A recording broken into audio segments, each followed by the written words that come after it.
Hello students, welcome to the virtual classes conducted by Madhyamik Shiksha Vibhag, Uttar Pradesh. I am Nidhi Nigam from Government Girls Inter College, Banda. Today we will discuss about class 10th English prose lesson 3 The Ganga, written by Pandit Jawaharlal Nehru, comprehension part 2 by 2. Let's start with the objective of teaching. The main objective of the teaching is to develop the reading skills. To make the students understand as to what is comprehension, to develop analytical, logical and reasoning ability in students, because these three things are most important if you want to solve the comprehension.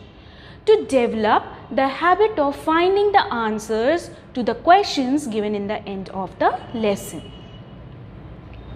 You know students, you know how to read. You know about Pandit Jawaharlal Nehru. Something or the other about him, you must have heard about his name frequently. Students know about river Ganga, and in our previous video we have already talked about the lesson The Ganga. Okay, before we start beta, let's start with some of the questions. See, what is the girl in the picture doing? Yes, reading. She is reading a book. One more question. Second, who was the first Prime Minister of independent India? Yes, Pandit Jawaharlal Nehru. Whose birthday is celebrated as Children's Day in India? Chacha Nehru. Okay, tell me beta, what do you know about comprehension? Today we are going to study about comprehension related to the lesson The Ganga, written by Pandit Jawaharlal Nehru. But before I start with the topic, let me tell you what is comprehension, the meaning of comprehension. It is the ability to understand what you listen or what you read.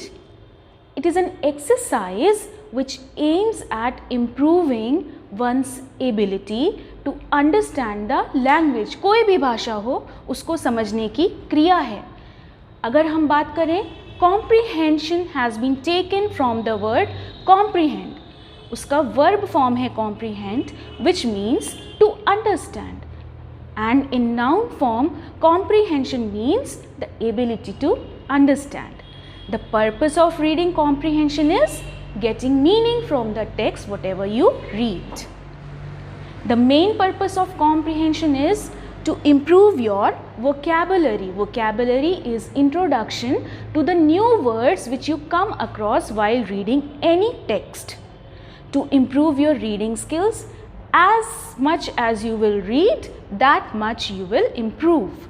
To improve your grasping ability. Grasping means ability to catch, ability to learn from the paragraph. Next is to establish a purpose of reading. Anything without purpose is nothing. So you should have a purpose of reading. Now, how to solve a comprehension you should know. For solving the comprehension, you should be following the following strategies. You have to first of all read the passage thoroughly. Get involved with the paragraph. It is not that you have to do just blur reading. You have to involve yourself in that paragraph. Underline the important words, important lines. जो आपको लग रहा है कि नए शब्द हैं, नए वर्ड्स हैं आपके लिए, आप उसको पेंसिल से या पेन से उसको अंडरलाइन कीजिए. और हाँ, अपनी नॉलेज नहीं दिखानी बच्चों. उस पैराग्राफ में जो भी दिया हुआ है आपको वही चीज़ें पढ़नी है और आंसर्स में बतानी है. Well, in our previous video, we have already studied about Pandit Jawaharlal Nehru. Then too, we'll have a quick revision of that. You know that Pandit Jawaharlal Nehru was born on 14th November 1889 in Prayagraj. He was the first Prime Minister of independent India. Not only this, he has served India for 16 years and 286 days as Prime Minister. Children call him Chacha Nehru. he played a very important role in India's struggle for independence. He wrote The Discovery of India, Glimpses of World History. One more thing which you should remember is that in 1955 he was awarded the Bharat Ratna, India's highest civilian award. But unfortunately on 27th May 1964 he died. We have read about the summary of the lesson, but then too I am explaining it to you again. Pandit Jawaharlal Nehru, he was the first Prime Minister of India. He shows his love for the people of India because people of India also love him. He cannot repay back the love which he has got from Indian people. He wishes that when he dies, his body should be cremated wherever he dies. In case he dies in foreign countries, his body should be cremated over there, but his ashes should be brought to India, and a handful of his ashes should be thrown in Ganga in Allahabad, and the major portion of it should be taken high up in the sky with the help of aeroplane. He wants his ashes to be scattered in the field where the peasants, they really work hard, so that it gets up mingled up with the field soil and he cannot be separated from India. He says that he has no religious sentiments behind his desire of dipping his ashes into the Ganga at Allahabad. The only cause is that he has passed his childhood with Ganga and Yamuna and he is deeply attached to it. It has been a symbol of India's age-long culture and civilization. It is running into the present and flowing onto the great ocean of future. So this was the summary and let's start with the paragraph. आप देख सकते हैं बच्चों, मैंने जो difficult words थे जो हम ऑलरेडी डिस्कस कर चुके हैं पहले भी, उनको भी अंडरलाइन किया है ताकि अगर कोई क्वेश्चन आता है वर्ड से रिलेटेड या कुछ भी तो उसको मैं तुरंत उसका जवाब दे पाऊँ. To my innumerable comrades and colleagues. Innumerable मतलब uncountable, जिसको आप काउंट नहीं कर सकते. I owe and deeper debt of gratitude. Gratitude मतलब मैं कृतज्ञ हूँ उनके लिए. We have been joint partners in great undertakings. हम लोगों ने साथ मिलके, मैं और मेरे कलीग्स ने साथ मिलके काम किया है बहुत सारी चीज़ों में. I have shared the triumph and sorrows. मैंने उनके साथ जीत और हार दोनों चीज़ें देखी हैं, which inevitably accompany them, जिनसे मैं उनको अलग नहीं कर सकता, ना अपनी हार से ना मेरी जीत से, क्योंकि वो मेरे साथ रहे हैं. If I die in a foreign country, अगर मैं विदेश में मरता हूँ, my body should be cremated. देखिए वर्ड नया है, cremated, दाह संस्कार. मेरी बॉडी को वहीं पर उसका अंतिम संस्कार कर दिया जाए. And my ashes sent to Allahabad, और मेरी ashes को इलाहाबाद भेज दिया जाए. A small handful of these ashes should be thrown in Ganga. उसमें से एक मुट्ठी भर के अस्थियों को गंगा में प्रवाहित कर दिया जाए और मेजर पोर्शन यानी कि जो ज़्यादा बड़ा हिस्सा है ashes का, उसको डिस्पोज, मेरे कहने के अनुसार डिस्पोज मतलब उसका ऐसा काम किया जाए जो मैं कह रहा हूँ. No part of these ashes should be retained or preserved. Now let us come to the questions. बेटा this is the main comprehension. यही हमारी एक्टिविटी है आज की. पैरा पढ़ा, उस पे बेस्ड क्वेश्चंस आए, अब आपको ये आंसर करने हैं. Question number 1, right the name of the lesson. ये बहुत कॉमन क्वेश्चन है बच्चों, जो कि आता ही है. अगर अनसीन पैसेज आया तो नहीं आएगा, सीन पैसेज आ गया तो आपको ये क्वेश्चन आना ही है. Write the name of the lesson from which the above noted passage has been taken and also give the name of the writer. अब तक तो आपको कंठस्थ हो गया होगा. This passage has been taken from the lesson The Ganga and Pandit Jawaharlal Nehru is the author of this lesson. Next, what does the author owe to his comrades and colleagues? The author owes the deeper debt of gratitude to his comrades and colleagues. Next question. What is the desire of the writer after his death? The writer desires that after his death, his body should be cremated where he dies. Let's come to the next paragraph. I have received so much love and affection मतलब प्यार from the Indian people. Bharat के लोगों से मुझे बहुत प्यार मिला है. That nothing I can do to repay. repay मतलब फिर से उसको वापस नहीं कर सकता. even a small fraction of it.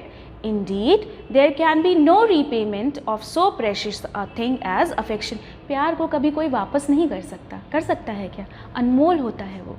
Many have been admired. बहुत लोगों को पसंद किया गया. Some have been revered. बहुत लोगों को पुरस्कृत किया गया. But the affection of all classes of the Indian people has come to me.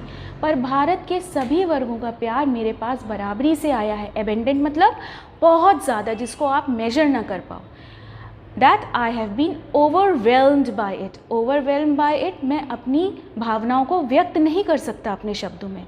I can only express the hope. मैं खाली ये आशा जता सकता हूँ that in the remaining years, मेरी ज़िंदगी के बचे हुए सालों में, जितने भी साल मैं जीता हूँ, I shall not be unworthy of my people and their affection. मैं उन लोगों के प्रति कृतज्ञ ना रहूँ. चलिए फिर आ गया हमारा मेन एक्सरसाइज, जो कि हमारा टॉपिक है comprehension. What has overwhelmed the writer of the lesson? The affection of all classes of Indian people has overwhelmed the writer. Question number 2. What does the author owe to his comrades and colleagues?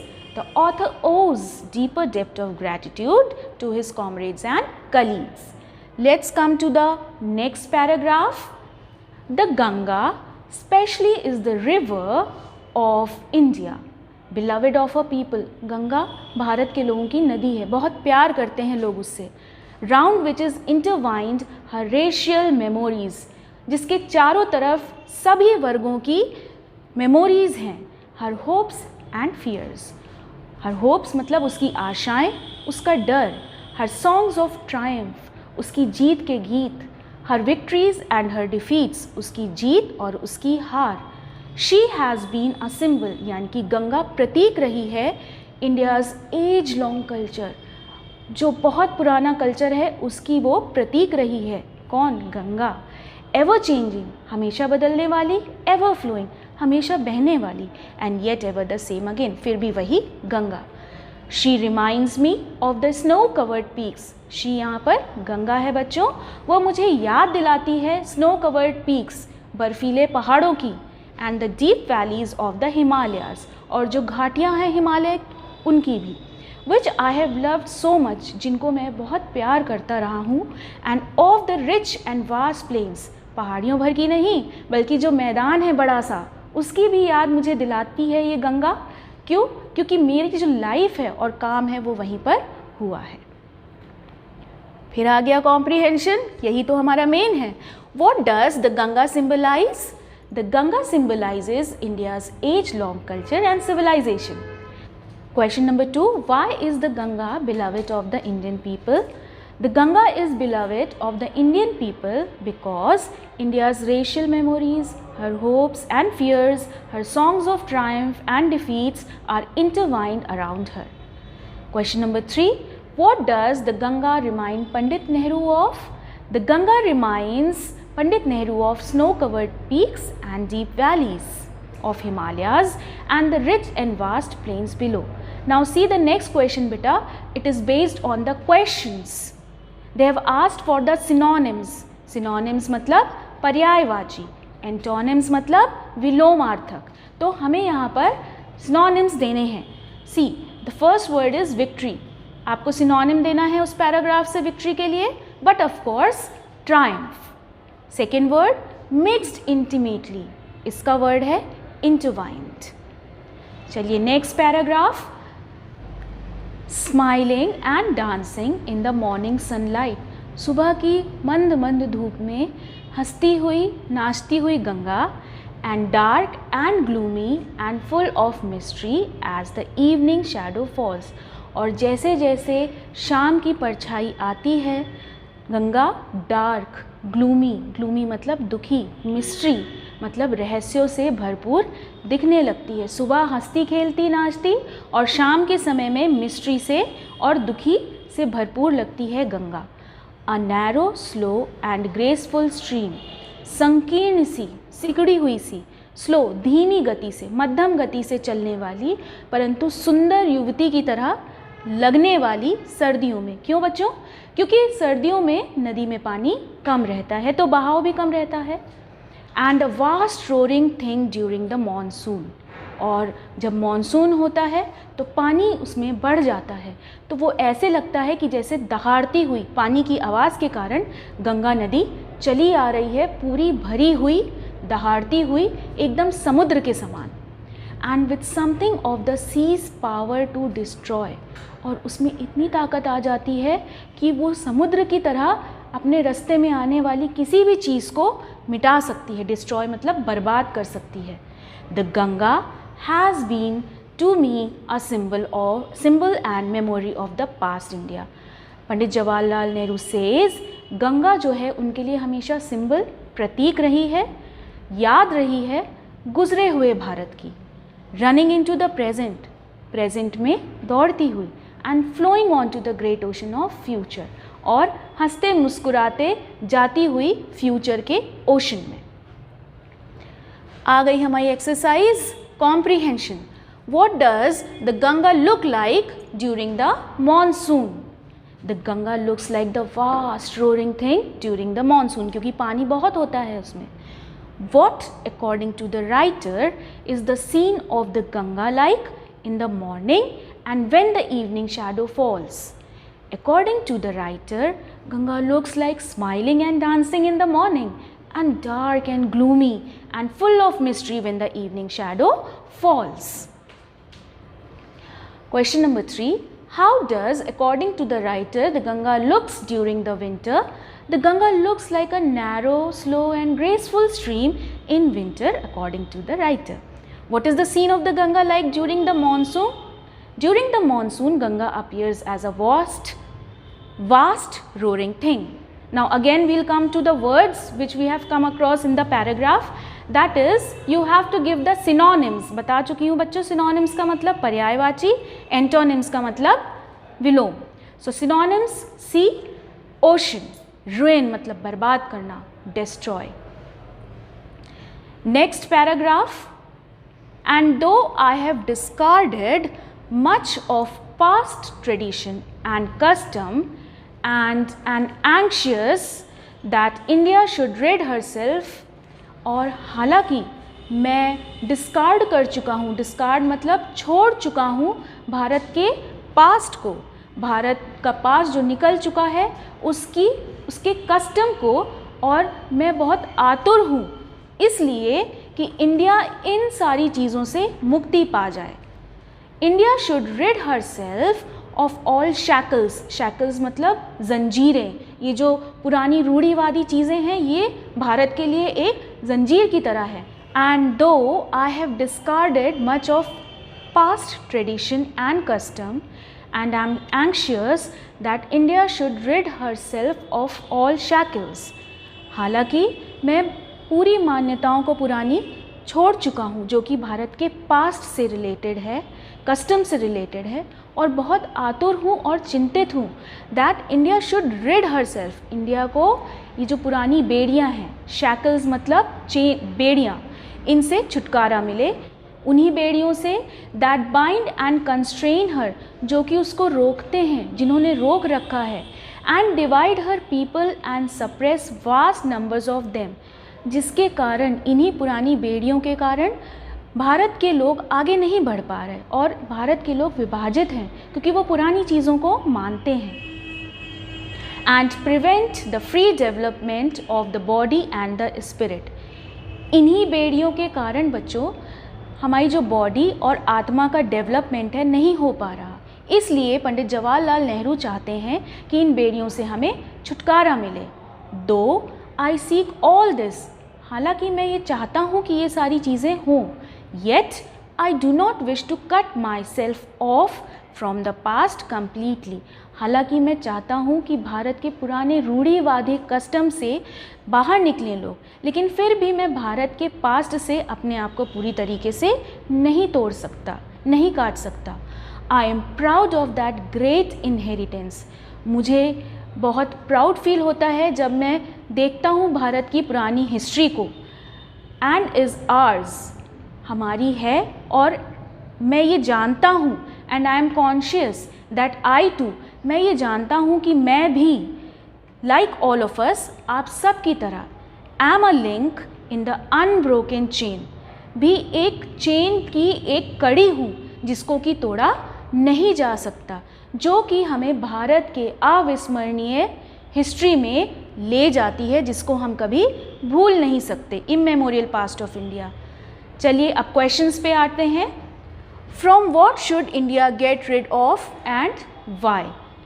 India should get rid of such past tradition and custom so as to prevent the free development of the body and spirit of Indian people. Pandit Nehru discarded much of India's past custom and tradition. Why? Pandit Nehru discards much of India's past custom and tradition because they divide her people and suppress many of them. Question number 3. What is Nehru proud of? Nehru is proud of the great inheritance of India. Question number 4. What would Nehru not break and why? Nehru would not break the chain of inheritance because he finds inspiration from it. Next paragraph is that the chain I would not break, for I treasure it and seek inspiration from it. मैं उस chain को तोड़ूंगा नहीं, मेरी इच्छा बिल्कुल भी उसे तोड़ने की नहीं है। फॉर आई ट्रेजर इट, क्योंकि मैं उसको संरक्षित करके रखता हूँ। And seek inspiration of it, मैं उससे हमेशा इंस्पायर होता हूँ जब जब भी मैं पास्ट में देखता हूँ।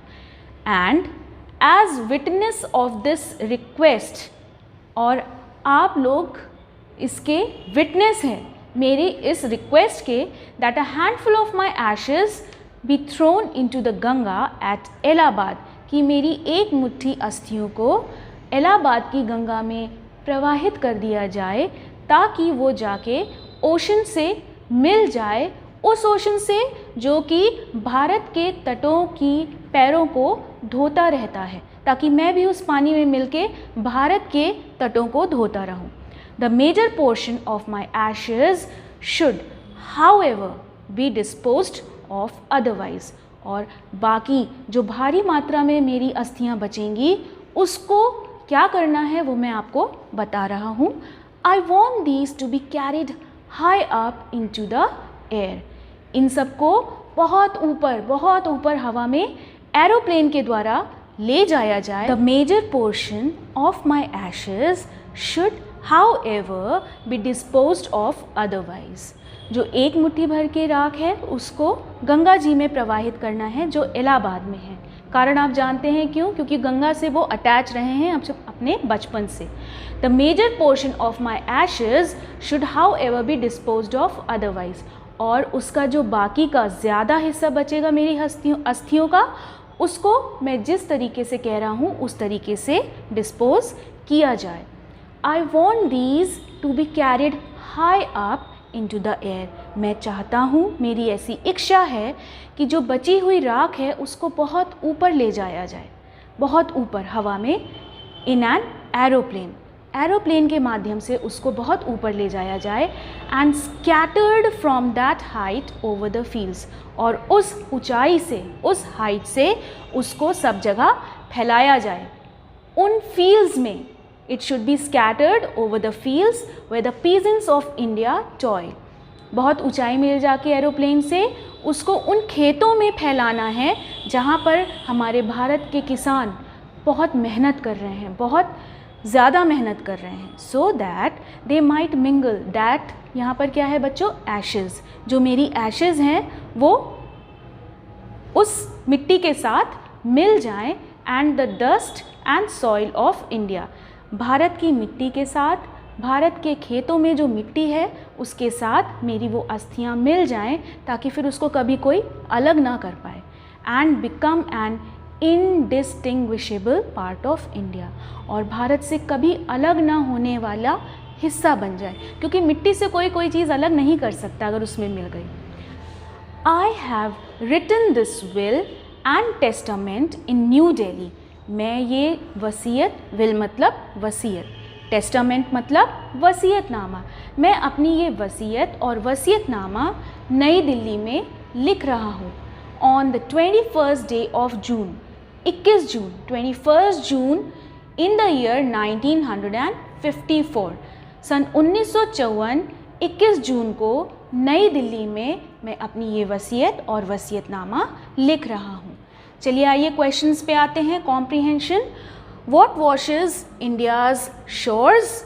Shores मतलब पता है ना, तट. The Great Ocean washes India's shores. What does Nehru want and why? Nehru wants his ashes to be carried high into the air and scattered over the fields. Question number 3. Where do the peasants of India toil? Peasants of India toil in the fields. Toil मतलब बेटा बहुत मेहनत करना. Why did Nehru want the major portion of his ashes scattered over the fields of India?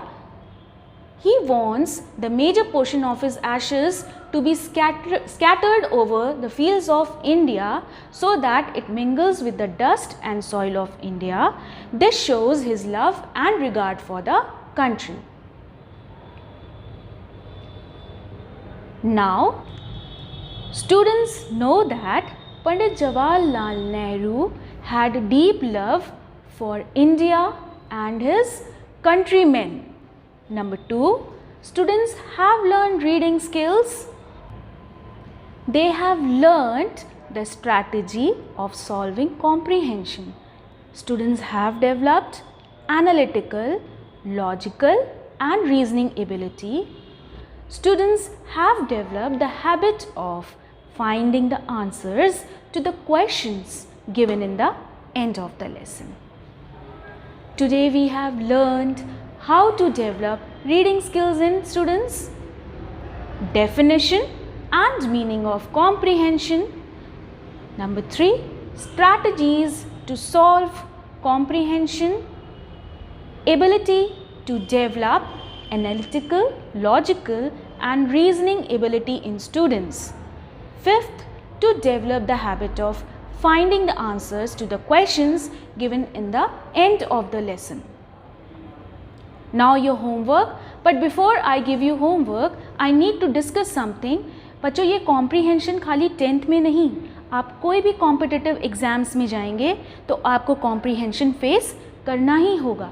इसलिए चाहे वो IAS का हो चाहे वो IPS का, उसमें आपको कॉम्प्रीहेंशन फेस करना ही है. तो अगर हम अभी से उसकी स्ट्रैटेजीज़ को याद करके चलेंगे, हमें आगे चल के उसमें बहुत आसानी होगी.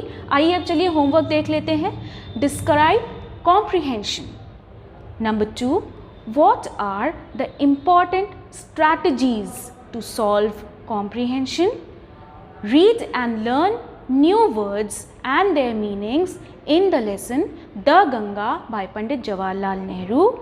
You have to read the lesson thoroughly. Okay students, today we have studied class 10th English lesson The Ganga, written by Pandit Jawaharlal Nehru. We have discussed and studied comprehension of The Ganga by Pandit Jawaharlal Nehru. Students should practice reading and solving the questions strategy. To excel in comprehension, keep on solving questions and answers. In our next video class, we will discuss about English prose lesson 4. So come prepared to the class, read your lesson thoroughly and please do not forget to underline the difficult words. Thank you so much.